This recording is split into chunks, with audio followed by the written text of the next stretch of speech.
Kok kitab sucinya menjadi 5? Satu, kitab Injil Matius yang ditulis oleh orang yang bernama Matius.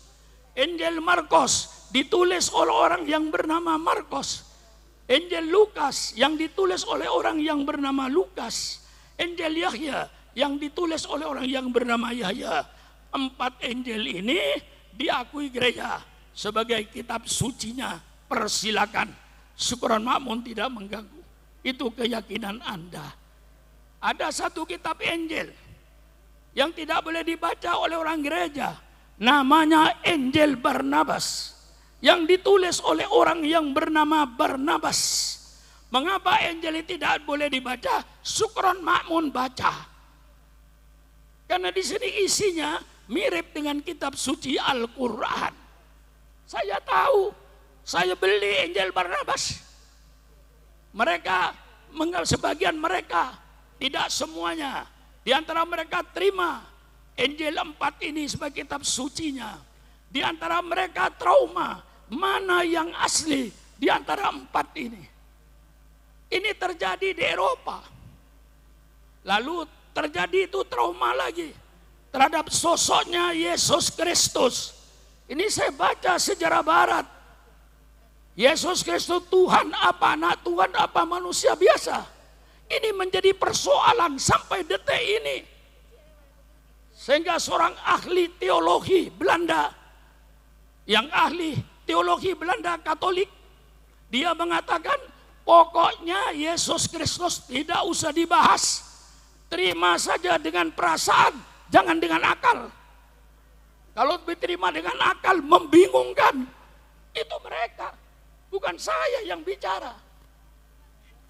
Trauma terakhir ketika gereja pada abad pertengahan mengeluarkan surat pengampunan, pengampunan dosa.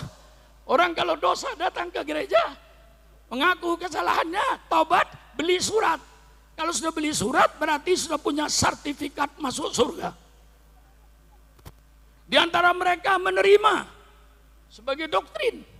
Di antara mereka ada yang tidak terima. Berontak.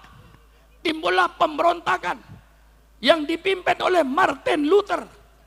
Yang mereka menyerang gereja Vatikan. Gereja Vatikan dianggap tidak benar, nyeleweng oleh Martin Luther. Akhirnya Martin Luther mau dihukum mati. Dia lari ke Jerman. Setelah lari di Jerman dilindungi oleh penguasa Jerman. Akhirnya dia mengadakan agama baru. Namanya Kristen Protestan. Saya tahu walaupun kiai. Lahirlah agama baru. Namanya Gereja Protestan. Bagus. Luar biasa. Ayo minta berkah. Piye syukuran makmun tuwa we. Ora kalah karo potonganmu we. Kiai dijogo. Wah, gitu. Wah, Lurah Wonotolo. Wah, pendekar nih Syukron nih. Dibawa pendekar Sragen nih. Wah, gitu pendekar kok. Pendekar harus rukun sesama pendekar. Bener dah? NKRI harga mati. Ayo agak cepet. Dah, cukup salaman sirih saja. Dah cukup, nanti aja. Nanti tak beri waktu. Nanti. RRI Jogja nih. Ya sudah. Dah. Jangan sungkem. Assalamualaikum warahmatullahi wabarakatuh.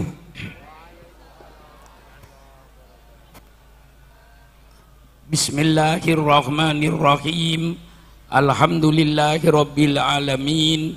Wassalatu wassalamu ala ashrafil anbiya'i wal mursalin.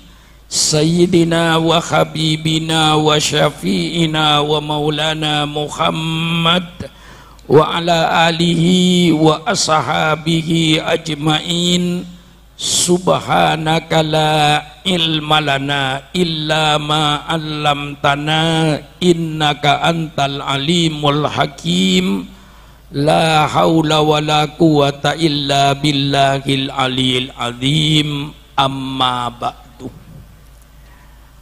Para alim ulama yang saya muliakan, seluruh pejabat-pejabat pemerintah setempat yang saya hormati, hadirin dan hadirat sekalian yang berbahagia, wabil khusus kepada pengasuh Pondok Pesantren Nurul Huda yang sekarang mengadakan hari ulang tahunnya, hari lahirnya Pondok Pesantren yang ke-38.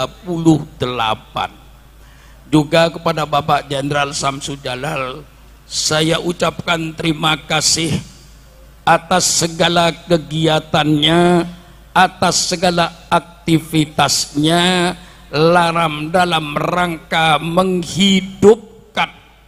Sekali lagi saya katakan, dalam rangka menghidupkan agama yang dicintai di negara kesatuan Republik Indonesia.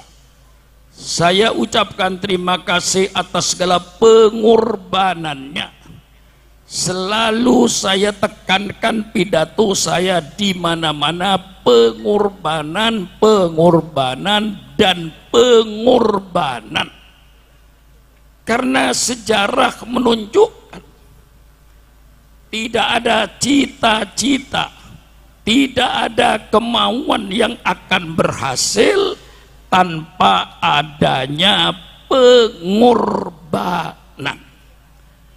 Negara Kesatuan Republik sudah berdiri bukan hadiah dari Belanda. Negara Kesatuan Republik sudah berdiri bukan hadiah dari Jepang. Negara Kesatuan Republik berdiri di atas aliran darah bangsa Indonesia. NKRI berdiri di atas aliran darah bangsa Indonesia, di atas cucuran air mata seluruh rakyat Indonesia. Semenjak tahun 1925 Perang Diponegoro sampai tahun 1945, bahkan 48, ketika Belanda berusaha untuk menginjakkan kakinya kedua kalinya di Indonesia ini, darahnya bangsa Indonesia, air mata bangsa Indonesia. Maka negara NKRI itu negara yang mahal, negara yang dibangun di atas aliran darah, negara yang dibangun di atas cucuran air mata. Ini bukan negara sembarangan, negara yang mahal. Kalau ada orang yang bertanya, Pak Sukron, sejauh mana kontribusi umat Islam terhadap NKRI? Saya jawab dengan tegas, kalau pemerintah ingin tahu sejauh mana pengorbanan umat Islam dalam mewujudkan NKRI, persilakan pemerintah adakan sensus kuburan. Tapi yang saya maksud bukan kuburan umum. Alhamdulillah Pak Jenderal, seluruh kabupaten di Indonesia mesti punya Taman Pahlawan. Di Sragen Taman Pahlawan, di Solo Taman Pahlawan, di Sukabumi Taman Pahlawan, di Pasuruan Jawa Timur Taman Pahlawan, di Pariaman tempatnya Pak Jenderal Samsud Taman Pahlawan. Tolong sensus Taman Pahlawan itu, tanyakan sama kuburan, siapa namamu, apa agamamu, siapa namamu, apa agamamu, siapa namamu, apa agamamu. Saya yakin Pak Jenderal 99,9% darahnya umat Islam untuk NKRI.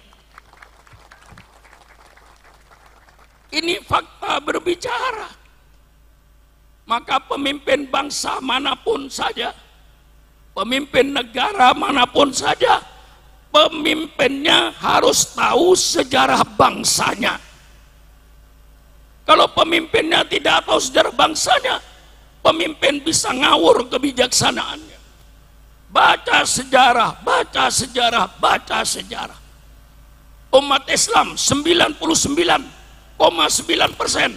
Saya tidak menghilangkan kelompok-kelompok lain yang ikut membangun NKRI, tapi yang pasti darahnya umat Islamlah yang dicurahkan untuk NKRI. Maka kalau sekarang ada orang yang curiga terhadap ulama kurang setia sama NKRI, itu pemimpin yang tidak tahu sejarah. Itu pemimpin tidak tahu sejarah. Baca sejarah Republik Indonesia. Ketika kita ingin merdeka, ini saya terpancing dengan pidatonya orang dua ini. Lalu baca sejarah Indonesia ini. Ketika Indonesia ingin merdeka, Bung Karno membuat satu tim 90 orang gagal, tidak mendapatkan format untuk negara Republik Indonesia. Akhirnya Bung Karno bikin 9 tim. Bung Karno, Muhammad Hatta, termasuk A.A. Maramis dari kelompok Katolik Kristen, lalu Abe Kusno, termasuk Pak Yamin, termasuk Wahid Hasyim, termasuk Abe Kusno, termasuk juga Kahar Mudakir. 9 orang itu menggodok apa formatnya negara ini. Berdebat berhari-hari, berminggu-minggu.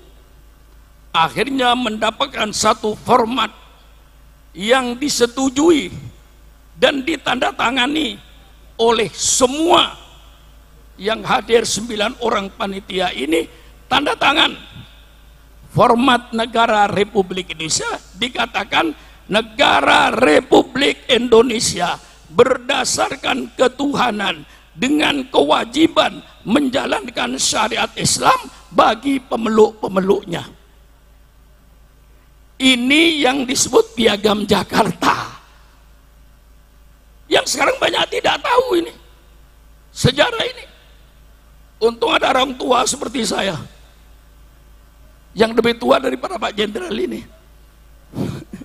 Lebih tua saya daripada Pak Jenderal ini. Tahu sejarah ini.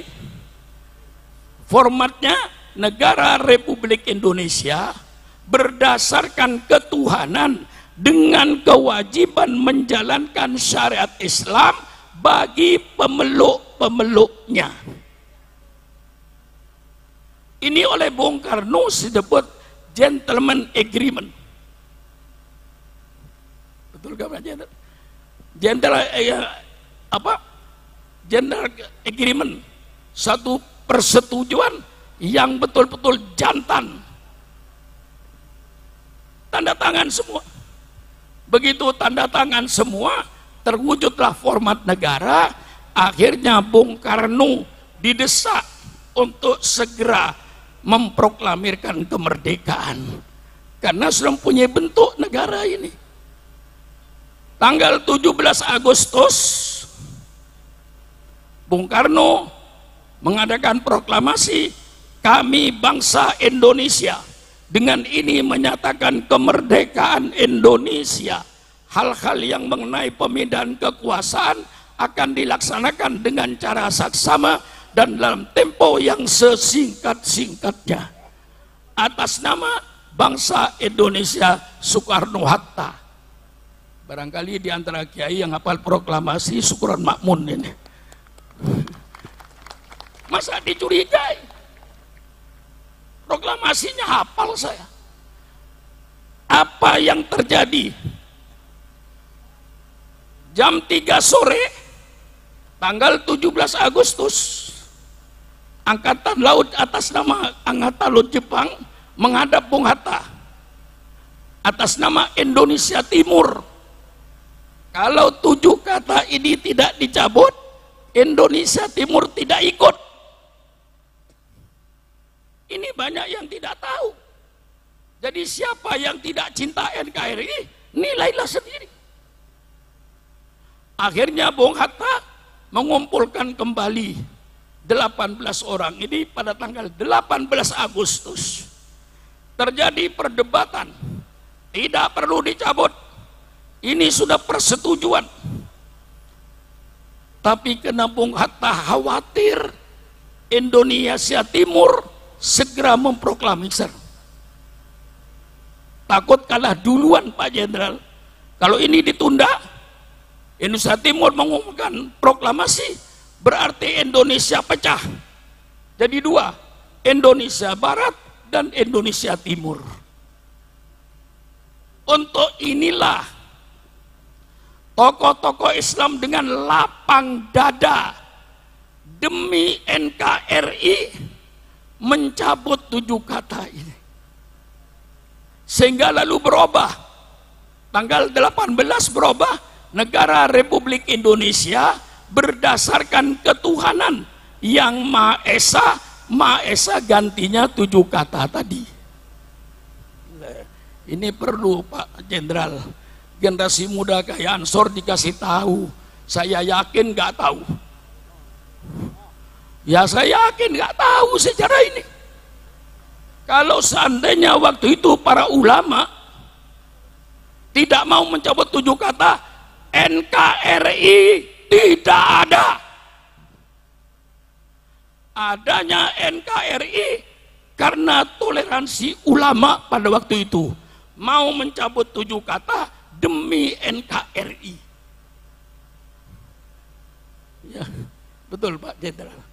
Nah, iya, ini perlu saya buka sejarah ini. Karena mulai tadi bicara soal negara semua, nggak bicara soal agama. Saya terpancing harus mengungkapkan sejarah ini pada generasi muda supaya mereka tahu bahwa NKRI itu ada karena toleransi para ulama. Seandainya ulama berpegang teguh kepada keputusan tim 9, NKRI tidak ada. Adanya NKRI karena toleransinya para ulama. Yang saya heran akhir-akhir ini, kok timbul seolah-olah ulama tidak toleransi, seorang umat Islam tidak toleransi. Ini mau mengadu domba. Ini mau mengadu domba. Toleransi berjalan dengan lancar. Sudah ratusan tahun umat Islam hidup dengan Kristen. Sudah ratusan tahun umat Islam hidup dengan umat Buddha. Sudah ratusan tahun kita hidup dengan umat Hindu. Tidak pernah ada perang antara Islam dan gereja. Tidak pernah ada perang antara Hindu dengan Islam. Ratusan tahun. Kok anehnya akhir-akhir ini kayaknya ada isu seolah umat Islam intoleransi, seolah ulama anti NKRI. Ini mau mengadu domba bangsa Indonesia. Kita sudah toleransi bertahun-tahun. Syukur Makmun hidup di Madura. Di Madura tidak pernah orang Madura yang kita fanatik lalu menghalangi orang Kristen ke gereja. Nggak ada toleransi semuanya. Lah ini sejarah saya baca, termasuk Banser nih. Pernah saya tempeleng Banser itu di Jakarta. Mengapa saya tempeleng?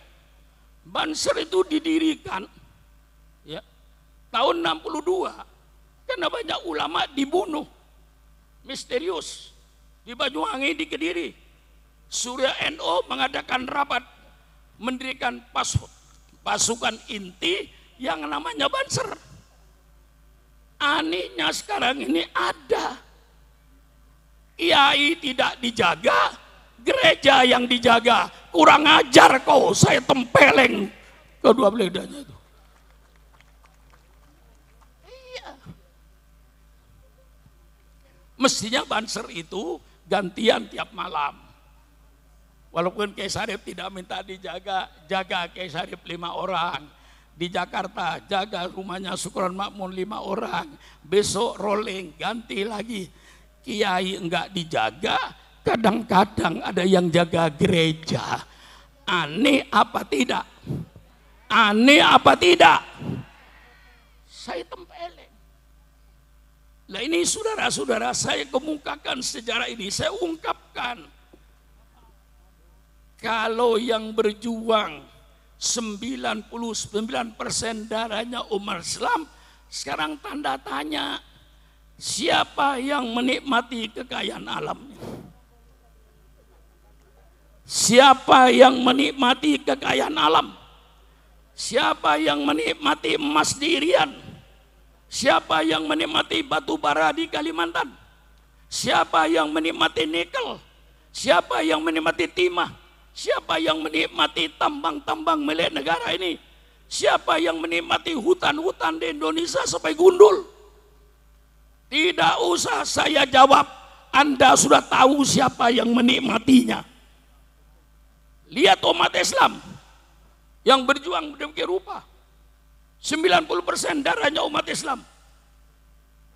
Tapi banyak umat Islam yang belum merasakan kekayaan alam Indonesia.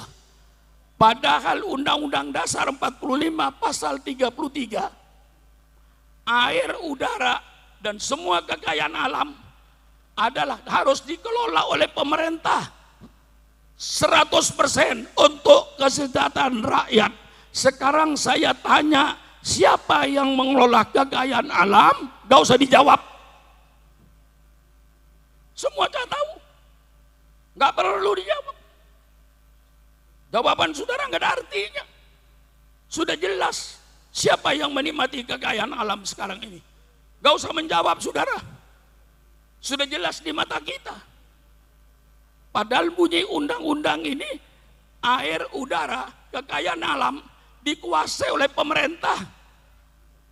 Betul? Dan untuk kesejahteraan rakyat. Kadang-kadang rakyat di Kalimantan menjadi penonton. Ribuan hutan ditebang. Siapa yang nebang hutan? Bukan rakyat Kalimantan yang hidup di hutan itu. Dia kalau nebang hutan, 2-3 pohon dianggap pencuri. Tangkap. Tapi mereka ribuan hektar hutan ditebang, dijual ke luar negeri. Subhanallah, subhanallah. Seandainya kekayaan alam ini diusahakan pemerintah untuk rakyat, insya Allah tidak ada bangsa Indonesia yang miskin. Insya Allah sudah kaya semua. Ini sejarah dan fakta saya bicara. Persilakan renungkan ini. Oleh sebab itulah, mari kita sekarang ini rebut kembali kekayaan alam untuk rakyat, diusahakan oleh negara. Betul apa tidak? Saya teringat pidatonya Bung Karno. Untungnya ada orang tua inilah. Yang muda-muda kagak tahu. Bung Karno pernah pidato. Kalau kekayaan alam ini tidak bisa diusahakan oleh kita, biarkan saja sebagai celengan, simpanan sampai anak cucu nanti yang mengolah kekayaan alam. Jangan diserahkan kepada orang asing.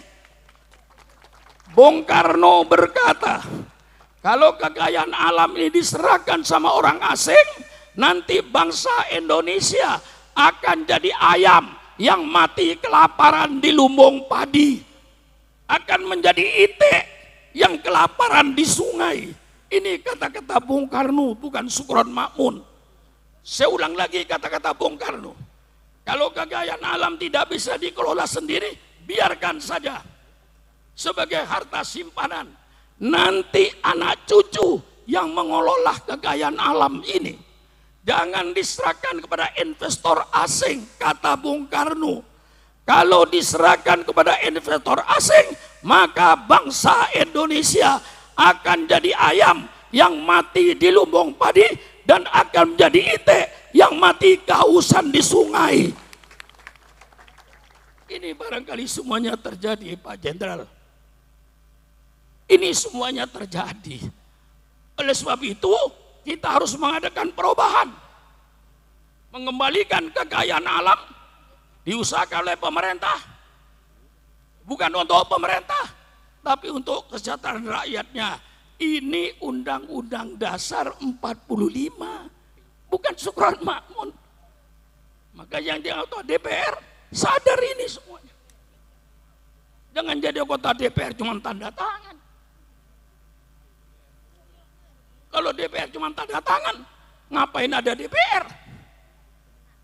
Nah disinilah banyak hal-hal yang kadang-kadang ini peraturan Belanda karena enak diterusin.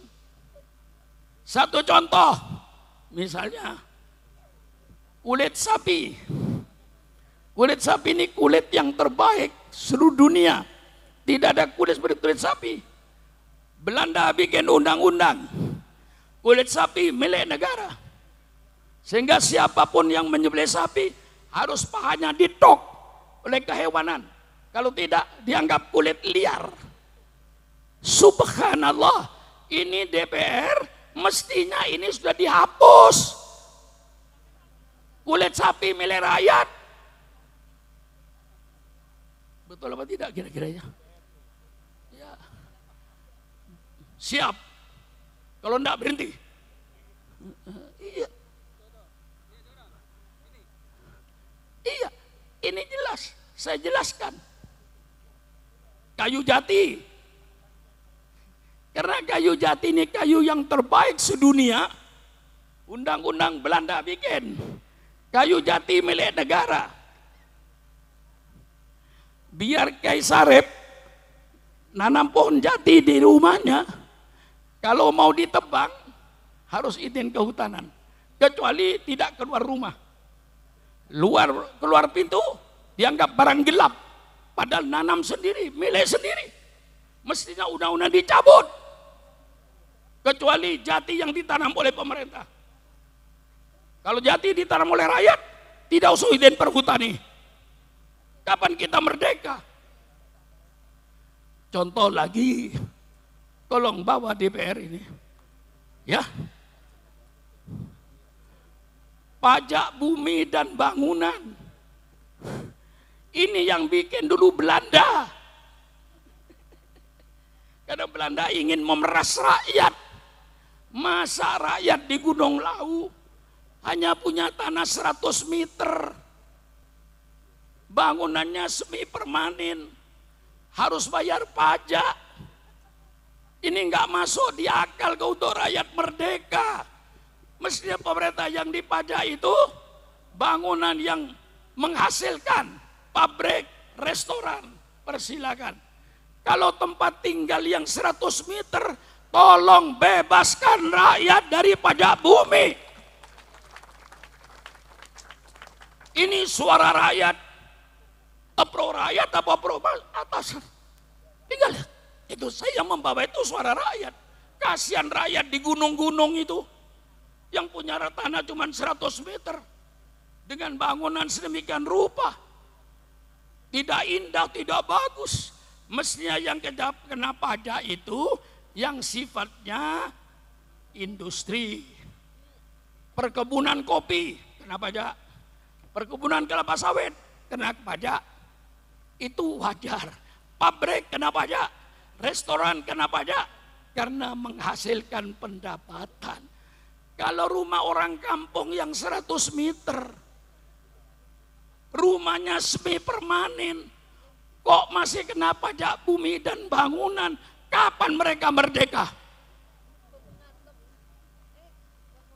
Ini mungkin tidak banyak berpikir seperti ini. Syukron Makmun berpikir seperti itu. Bebaskan pajak bumi dan bangunan yang tidak menghasilkan, hanya sebagai tempat tinggal rakyat tidur. Kita sudah merdeka. Bawa DPR. Katakan ini dari rakyat, bukan dari Syukron Makmun. Ini saudara-saudara, maka kita di Indonesia ini para ulama selalu berjuang untuk menciptakan anak bangsa yang beriman dan bertakwa kepada Allah. Beriman saja tidak cukup kalau tidak bertakwa kepada Allah. Anggota DPR yang ngerampok duit rakyat itu beriman. Menteri yang korupsi itu beriman. Anggota DPR yang korupsi beriman. Yang korupsi beriman, tapi tidak bertakwa kepada Allah. Nah inilah yang harus kita perjuangkan. Bahwa kita ini harus, sekarang ini mari kita sampaikan. Walladzi arsala rasulahu bil huda wa dinil haq liyudhhirahu 'ala dini kullih. Dialah Allah yang mengutus utusannya dengan petunjuk dan agama yang benar. Liyudhhirahu 'ala dini kullih, untuk diperlihatkan petunjuk Allah ini, untuk diperlihatkan agama Allah ini kepada bangsa Indonesia. Saya cuman menyampaikan, bangsa Indonesia mau makai persilakan pakai, tidak mau makai wa ma alaina illal balawul mubin. Kewajiban saya menyampaikan. Marilah saya ajak semuanya untuk menghidupkan peradaban Islam. Satu-satunya peradaban yang diturunkan oleh Allah, peradaban Islam. Mari mulai rumah tangga kita semua Islamkan.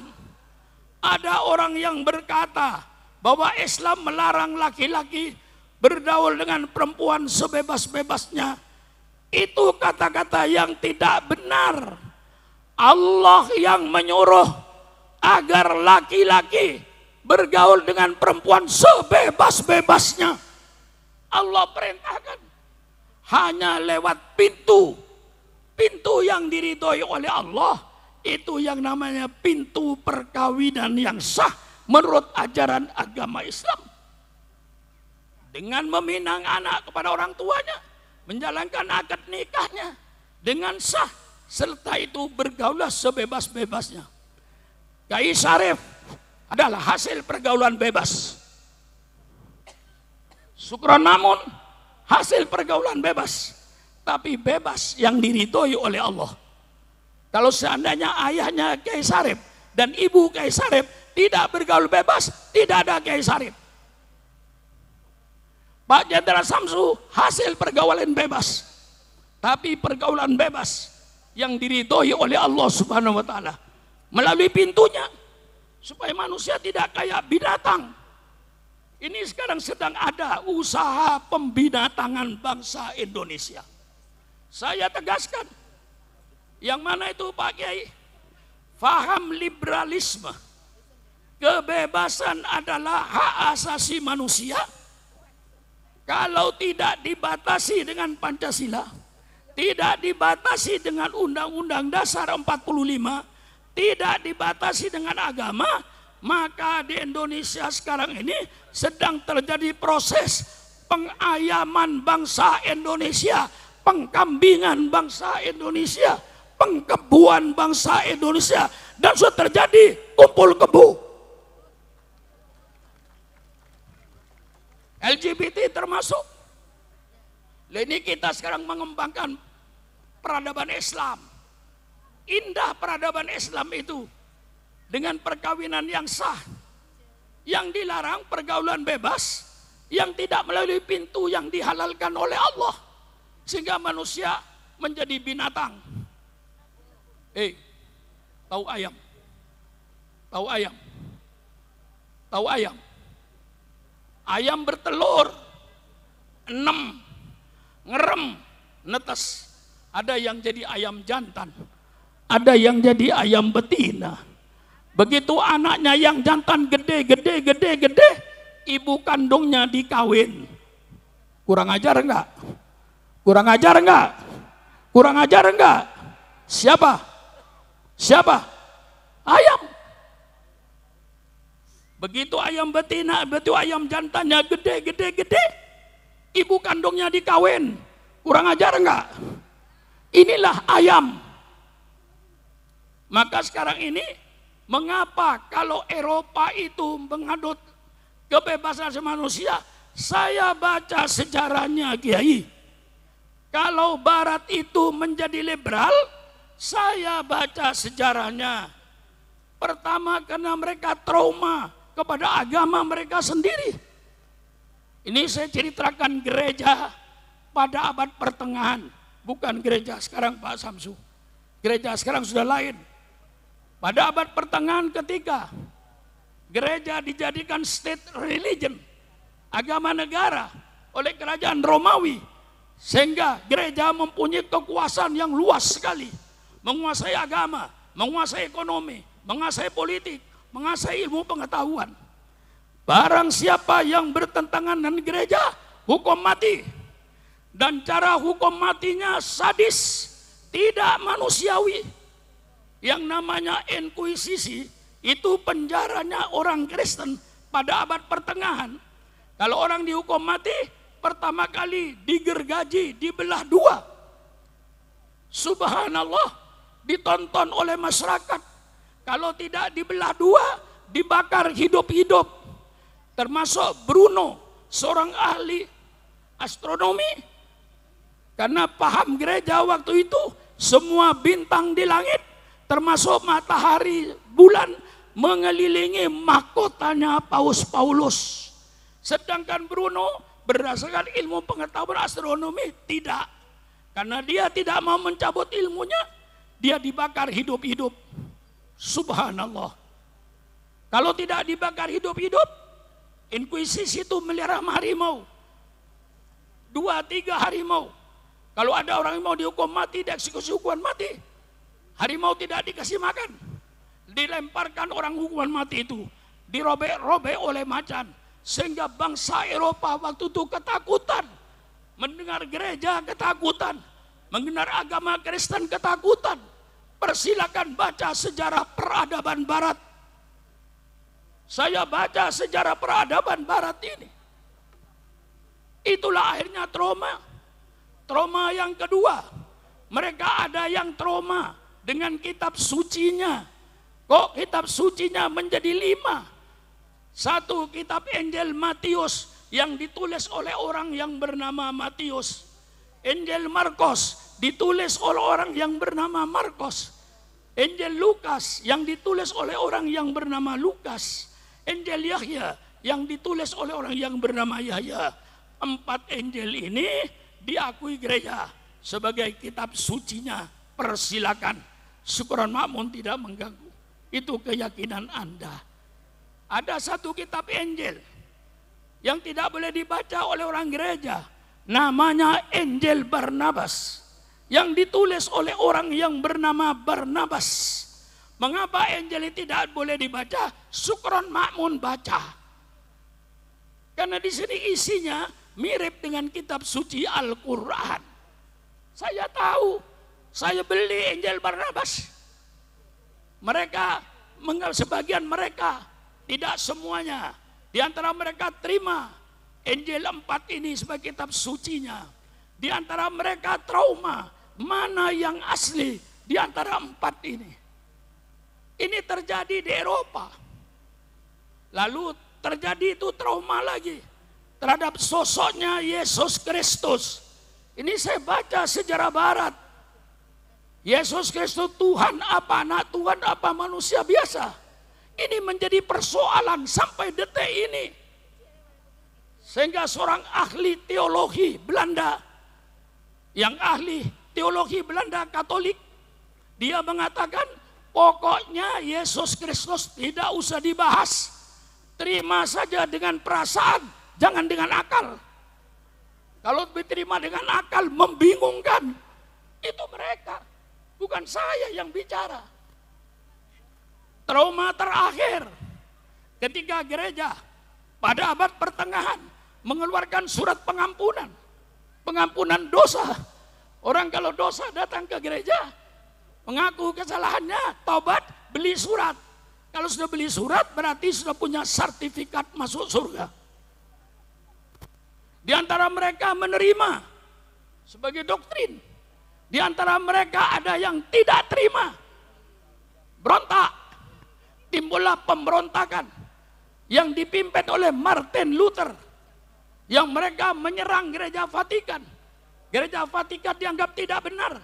Nyeleweng oleh Martin Luther. Akhirnya Martin Luther mau dihukum mati. Dia lari ke Jerman. Setelah lari di Jerman dilindungi oleh penguasa Jerman. Akhirnya dia mengadakan agama baru. Namanya Kristen Protestan. Saya tahu walaupun kiai. Lahirlah agama baru. Namanya gereja Protestan.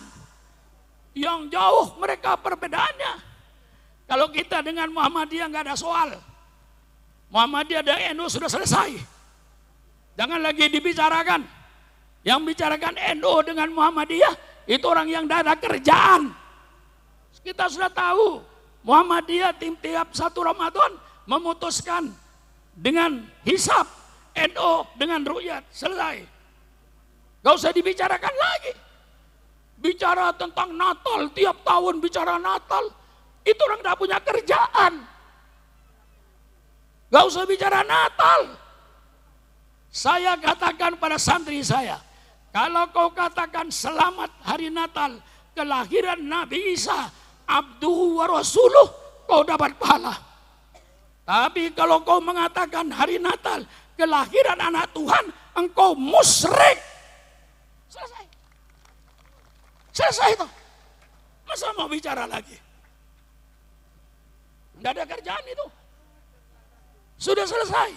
Saya katakan di Jakarta, kalau kau katakan selamat hari Natal atas kelahiran Nabi Isa, hamba Allah dan utusan Allah, persilakan kau dapat pahala.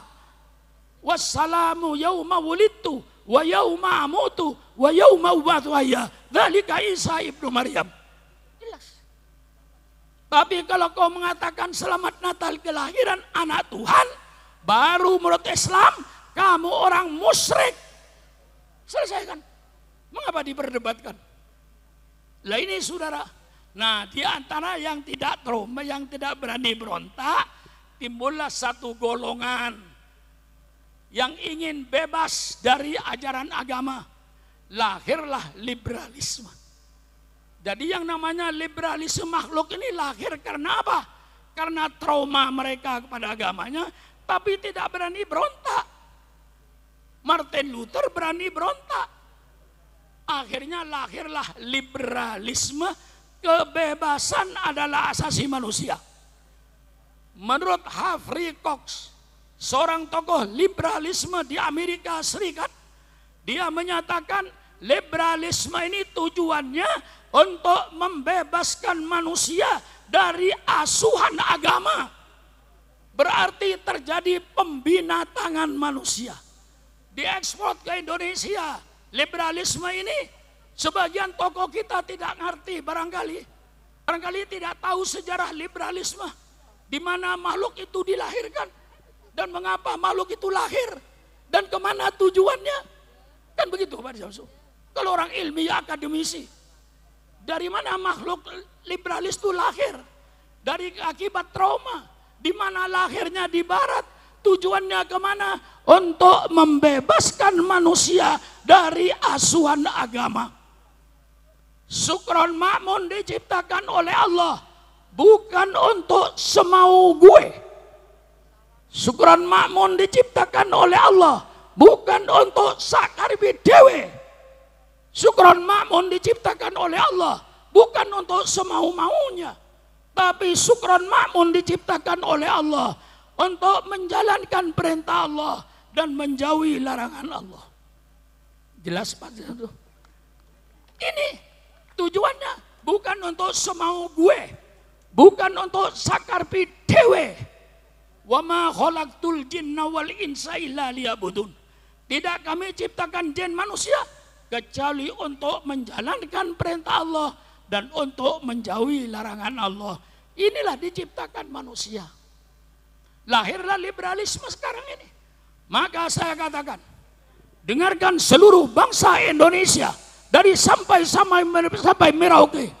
Liberalisme di Indonesia tidak sama dengan liberalisme di Eropa. Tidak sama dengan liberalisme di Amerika. Liberalisme di Indonesia dibatasi dengan Pancasila, dibatasi dengan Undang-Undang Dasar 45, dibatasi dengan agama, dibatasi dengan akhlak. Liberalisme yang tidak pakai batas itu namanya pembinatangan bangsa Indonesia. kewajiban saya. Kewajiban saya. Ada kewajiban. Ini kewajibannya lain lagi. Saya tidak mampu kayak beliau. Saya tidak mampu kayak Pak Syamsu sebagai jenderal. Tapi sebagai kiai, saya sampaikan ajaran Islam. Ikuti peradaban Islam. Sekarang ada kiai, tokoh Islam yang berkata, urusan dunia jangan dicampur dengan agama. Itu mereka menunjukkan ketololan mereka, kegoblokan mereka terhadap ilmu agama. Kalau tidak ngerti agama, jangan bicara agama. Serahkan agama sama kiai. Bahwa agama mengatur suatu peradaban. Peradaban rumah tangga diatur begitu indah. Tidak ada peradaban rumah tangga seperti agama Islam yang mengatur mulai WC. Masuk WC diatur Pak Jenderal dengan kaki kiri, dengan doa Allahumma inni a'udzubika ba'is. Tuntaskan najis semua, jangan ada sisa najis. Kalau perlu dehem supaya najisnya keluar. Setelah najis keluar, Islam punya peradaban. Hilangkan najis. Kalau najis itu berwarna, hilangkan warnanya. Kalau najis itu berbau, hilangkan baunya.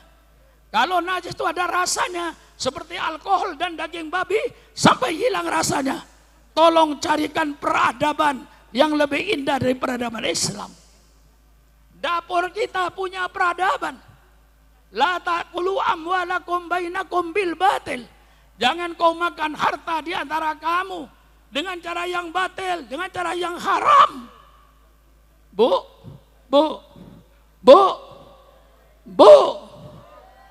Matanya melotot dipanggil nggak nyaut. Bu.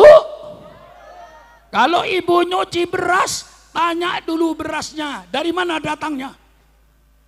Dari korupsi, dari sogok menyogok, dari menipu, ngurangi timbangan, haram. Ekonomi Islam mengajarkan jangan ada harta yang lewat tenggorokan Anda, harta yang haram, harta yang najis. Kalau peradaban Islam ini dilaksanakan, seluruh bangsa Indonesia dari Sabang sampai Merauke tidak mau makan barang haram, tidak mau makan barang najis, otomatis korupsi hilang. Saya katakan, hai bangsa Indonesia, selama bangsa Indonesia termasuk pejabat-pejabat negara masih mau makan barang haram, masih makan barang najis, jangan mimpi korupsi akan hilang di Indonesia walaupun dengan 100 KPK. Gimana Pak Jojo? Ini habis-habisan saya di tengah terik matahari. Kalau saya tidak cinta sama Islam, ngapain saya ke Seragen? Di Jakarta saya enak. Karena saya ingat cinta sama Islam, saya harus menyampaikan. Maka saya katakan, kalau bangsa Indonesia, Kaisarip, termasuk pejabatnya, masih mau makan barang haram, masih mau makan najis, mimpi bangsa Indonesia memberantas korupsi. Bikin 100 KPK, nggak ada gunanya. Tapi kalau bangsa Indonesia, termasuk pejabat pemerintahnya, sudah tidak mau makan barang haram, tidak mau makan barang najis, tidak mau baju haram, tidak mau mobil haram, tidak mau punya rumah haram, baru korupsi akan habis di Indonesia. Ini peradaban Islam. Berjalan peradaban Islam itu. Bagaimana ber-RT, ber-RW. Tolong tokoh-tokoh bangsa yang berkata kalau Islam tidak mengatur kehidupan manusia, datang ke rumahnya Sukron Makmun.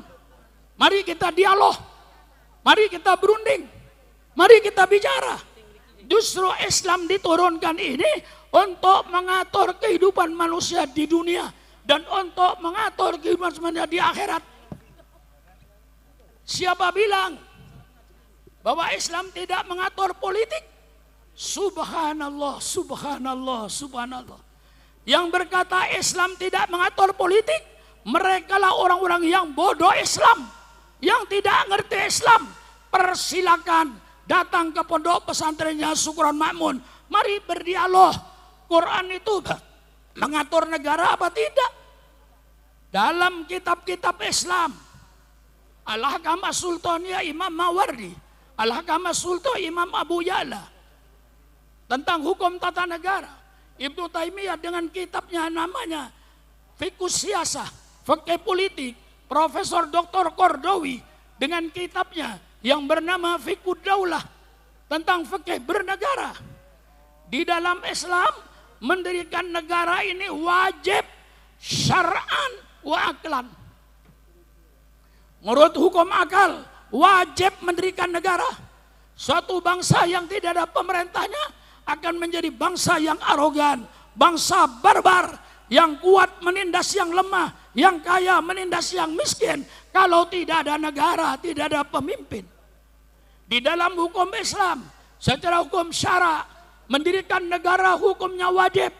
Contohnya Rasulullah, Khulafaur Rasyidin, Abu Bakar, Umar, Utsman, Ali. Semuanya mendirikan negara. Apa bentuk negara itu? Apakah kerajaan? Apakah republik? Apakah kesultanan? Apa khilafah? Allah menyerahkan kepada umatnya. Mau bentuk kerajaan persilakan, dipimpin oleh seorang raja kayak Saudi Arabia. Mau berbentuk khalifah persilakan.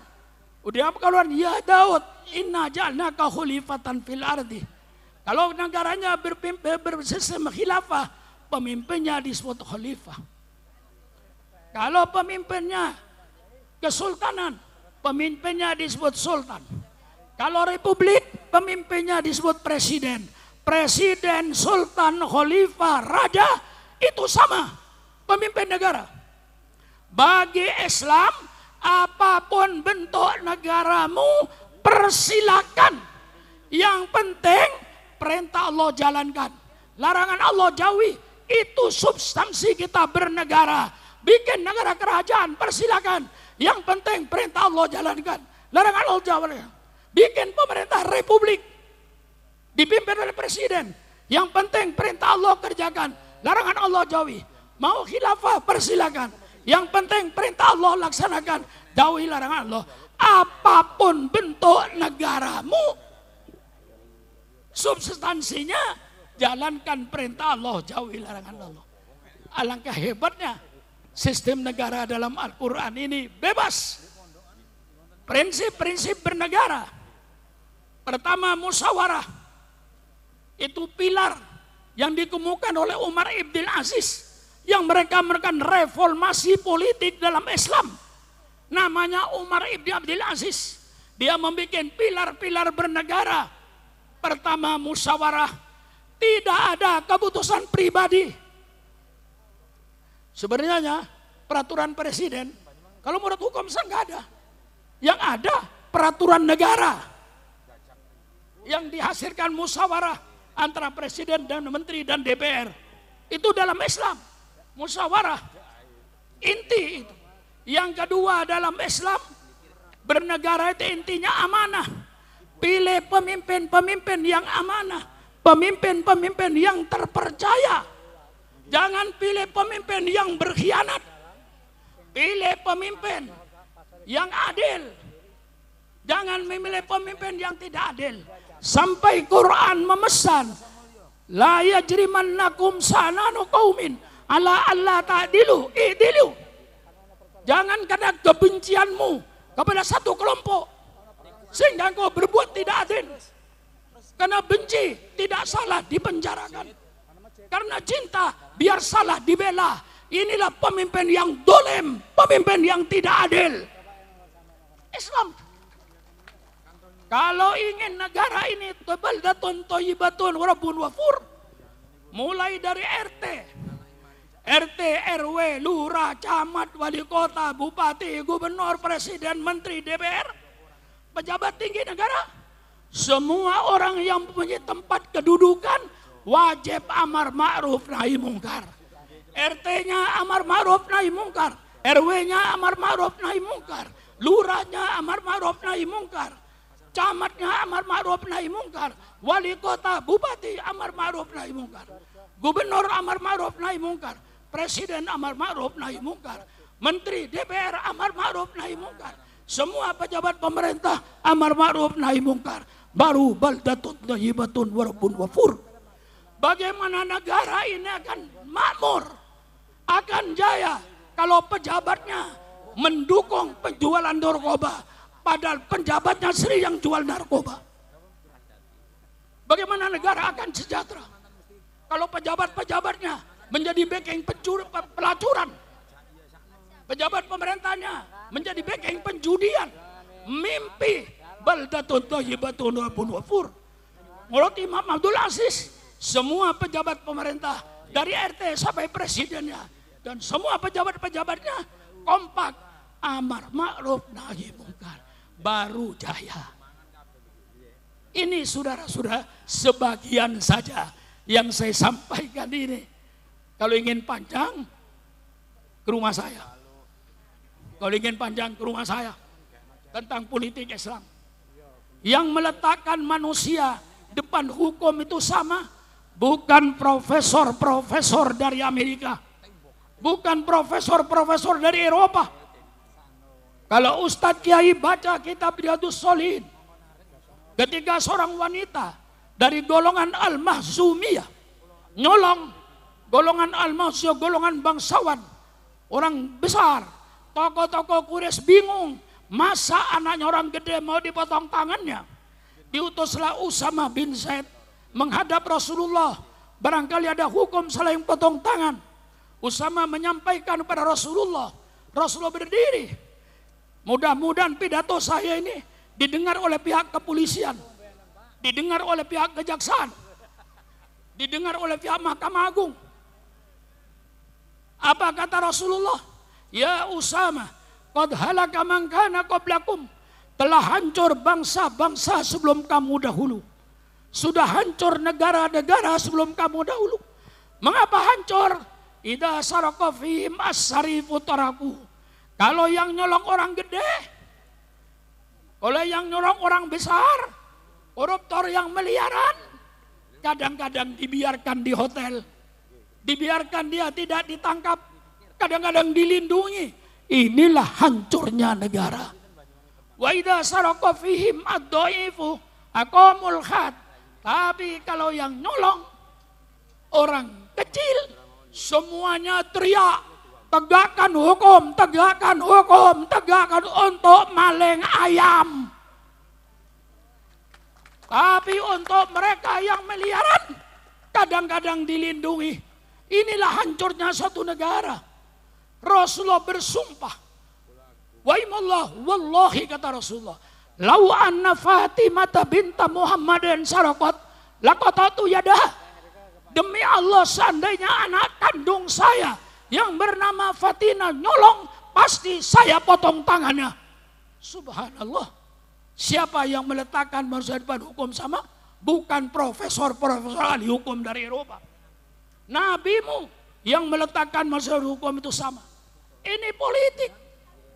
Banyak ancaman politik. Man yastahillahu ra'yatan yamutu yamutu.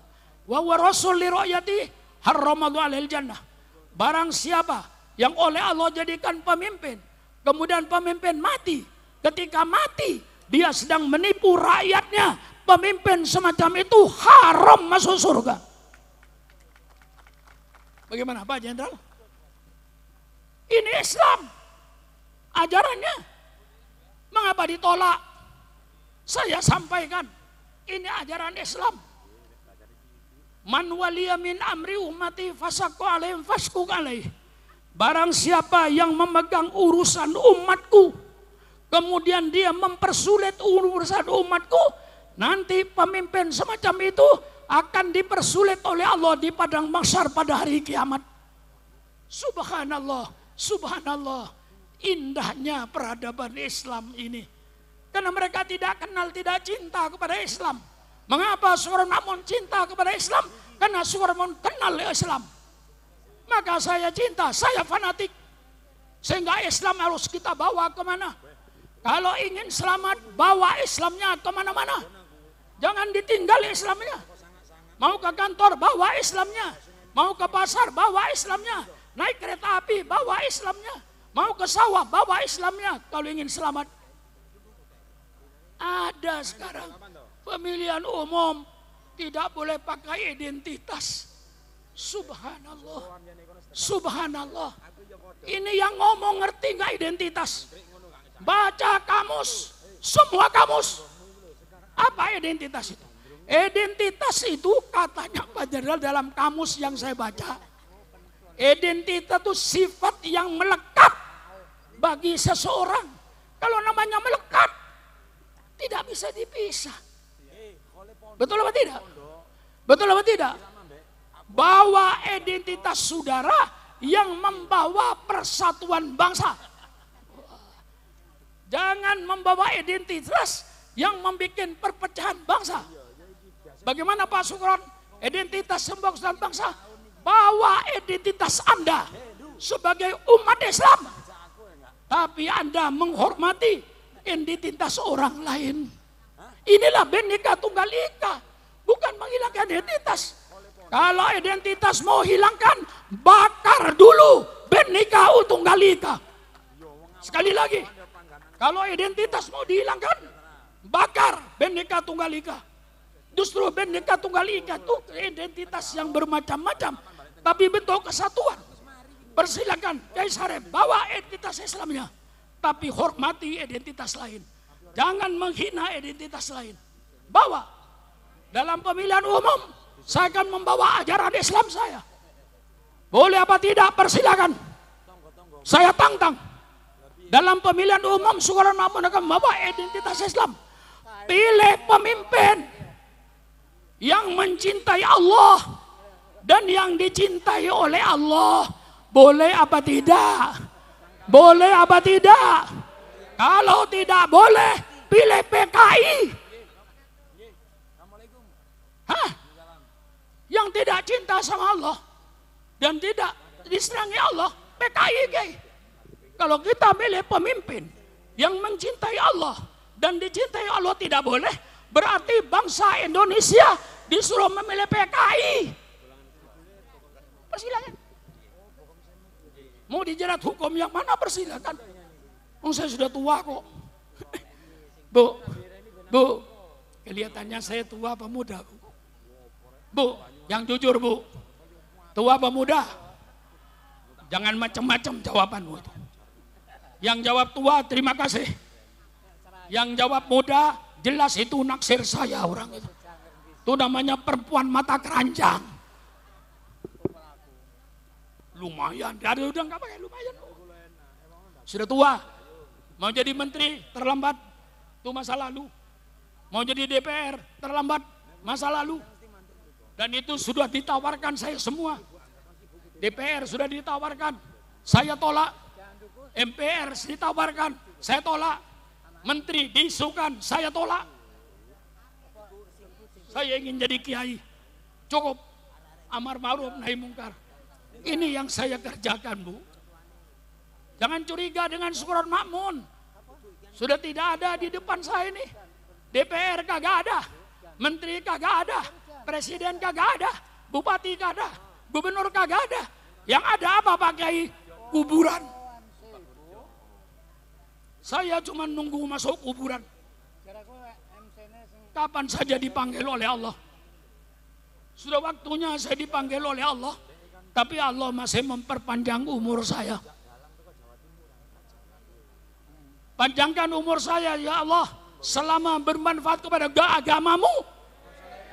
Kalau saya tidak bermanfaat kepada agamamu ya Allah, jangan dipanjangkan umur Soekarno Mahmud. Itu doa saya.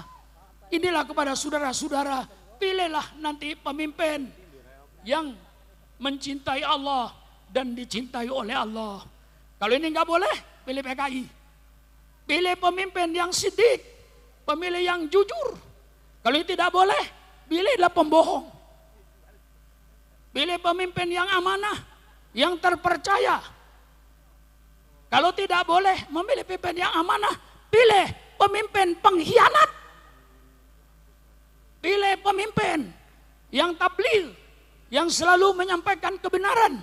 Kalau tidak boleh, pilihlah pembohong-pembohong negara ini. Pilih pemimpin yang cerdas. Ya. Jadi, pilih pemimpin yang cerdas, yang pandai, yang mengerti persoalan nasional, mengerti politik nasional, mengerti politik internasional. Pilih pemimpin yang pandai. Kalau tidak boleh memilih pemimpin yang pandai, pilihlah pemimpin goblok. Jelas kan saya? Jelas ini. Maka nanti dalam pemilihan umum, saya sarankan, pertama pilih yang mencintai Allah dan dicintai oleh Allah. Pilih yang sidik, pilih yang amanah, pilih yang tabligh, pilih yang fatonah. Inilah barangkali badan saya rasanya sudah panas di belakang. Ya tadi ditawarkan di panggung saya, sama saja suruh naik ke atas itu ya kerjaan lagi kata saya. Mendingan duduk di sini aja asal tidak menatap matahari. Ya, inilah barangkali yang saya sampaikan.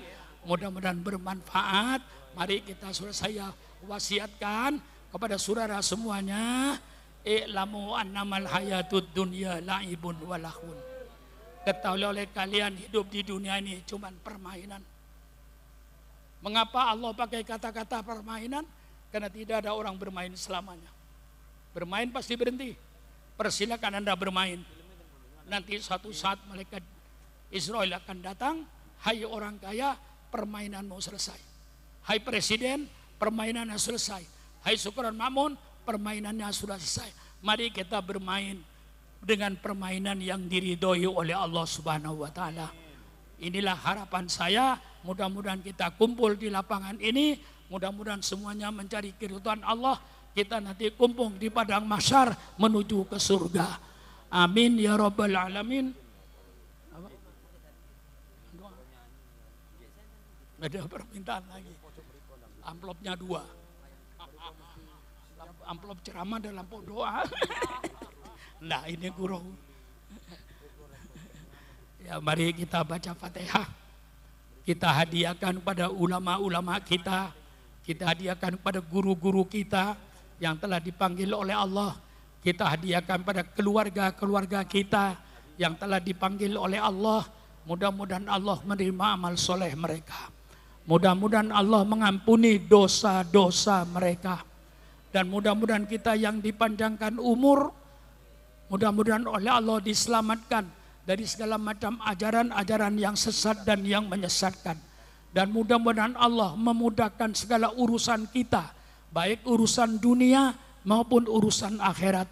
Dan mudah-mudahan Allah menjaga kita dari segala macam-macam penyakit yang melanda di permukaan bumi. Dan mudah-mudahan Allah masih dikasih kesempatan untuk bertobat daripada dosa-dosa kita ini. Al-Fatihah biniyatil qabul wa tamami kulli su'lin wa ma'mul wa ala kulli niyatin salihah wa ila hadratin nabi al-Fatihah. A'udzubillahi minasyaitonir rajim. Bismillahirrahmanirrahim. Alhamdulillahirabbil alamin. Arrahmanirrahim. Maliki yaumiddin. Iyyaka na'budu wa iyyaka nasta'in. Ihdinas siratal mustaqim.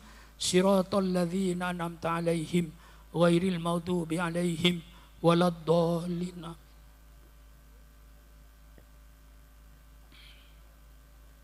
Allahumma bihaqqil Fatihah wa bi sirril Fatihah wa bi karamatil Fatihah wa bi barakatil Fatihah wa bi jahi man unzila 'alaihil Fatihah ya farijal ham ya kasifal gham ya man li 'abdihi yaghfir wa yarham.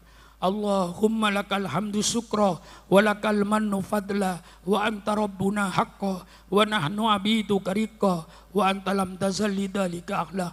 Allahumma ya muyassira kulli asir wa ya jabira kulli kasir wa ya sahiba kulli farid wa ya muqawwiya kulli dhaif wa ya muqayyi kulli wa ma'mana kulli khaif yassir alaina kulli asir fataysirul asir alayka yasir fataysirul asir alayka yasir fataysirul asir yasir ya man la ya'tul wa hajatul katsir wa anta alimul basir Ya Allah, berilah taufik dan hidayah kepada umat-Mu, ya Allah. Berikanlah taufik dan hidayah kepada umat-Mu, ya Allah. Berikanlah taufik dan hidayah kepada umat-Mu, ya Allah, sehingga berjalan di jalan keridhaan-Mu, ya Allah. Rabbana atina fid dunya hasanah wa fil akhirati hasanah wa qina adzabannar. Subhana rabbika rabbil izzati amma yasifun wa salamun alal mursalin walhamdulillahi rabbil alamin. Sekali lagi saya ucapkan terima kasih kepada Kiai Sarip, juga kepada Pak Jenderal Samsu, dan kepada tokoh-tokoh lainnya daripada Banser dan lain-lainnya. Saya ucapkan terima kasih yang sebesar-besarnya. Mudah-mudahan Allah yang memberikan balasan dengan sebaik-baiknya. Sekian, wassalamualaikum warahmatullahi wabarakatuh.